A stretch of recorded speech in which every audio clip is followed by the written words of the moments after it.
In this video, a llama and fish will be providing insight into different types of joint life insurance and annuities. They will discuss 6 topics: joint life insurance, joint life annuities, last survivor annuities, contingent insurances, reversionary annuities, and independence versus dependence with respect to mortality. These topics will be discussed in terms of spouses as an example. However, it can be used for owners in a business, siblings, etc. First up, joint life insurance. Yeah, so joint life insurance is when a lump sum is paid to the survivor when your spouse dies. So if fish here, like if she dies, if he dies, or if they die before me, I'll get compensated. Again, this is me right here. But if I die first, then fish will get paid. A common way for llamas to die is from predator attack. Ah. Ouch. So the fish would get paid. Last survivor annuities are like a joint life insurance policy. However, the payments begin after the first spouse's death and end upon the death of the second spouse. These payments happen regularly, such as yearly or monthly. A common way for a fish to die is overcrowding. Now, the llama will get paid every month until their death.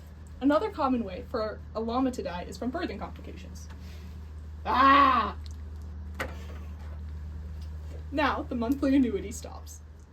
So the next type of insurance is a joint life annuity. So instead of the payment starting at the death of the first spouse, it starts while both are alive and continues until the death of at least one spouse.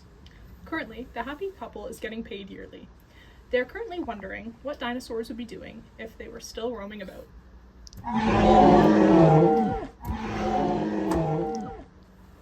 Now, the payment will stop. Contingent insurance policies are when a lump sum payment is made upon a certain event. For example, a payment is made when llama dies first, or in a separate policy, when llama dies second. Although Snoopy is a fictional character, I think we can appreciate his acting skills. Let's apply it to a policy where the fish gets paid only if the llama dies first.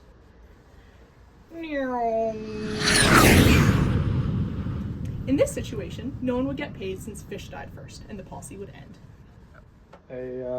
A reversionary annuity is very similar to the contingent policy. However, an annuity is paid to the specified survivor upon the passing of the spouse. So the person who passes first must be specified.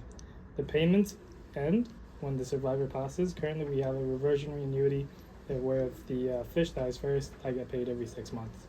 It looks like a fox has been poking around recently. What could go wrong? Looks like llama is getting paid every 6 months. I wonder if that was intentional. Since llama and I live together, we have very similar habits and spend all of our time together, so it's possible for us to die in a tragic accident at the same time. This is called common shock and creates dependence, where my survival and llama's survival are linked. Broken heart syndrome can also cause dependence, where the chance of the survivor passing increases after the death of their spouse. So if I die first, llama's chance of passing increases, and vice versa. In comparison, if our lives were completely separate and we had nothing to do with each other, such as business partners, the likelihood is we would not have factors that cause our chance of dying to change. This is independence. I think the most important situation to model in this case is common shock.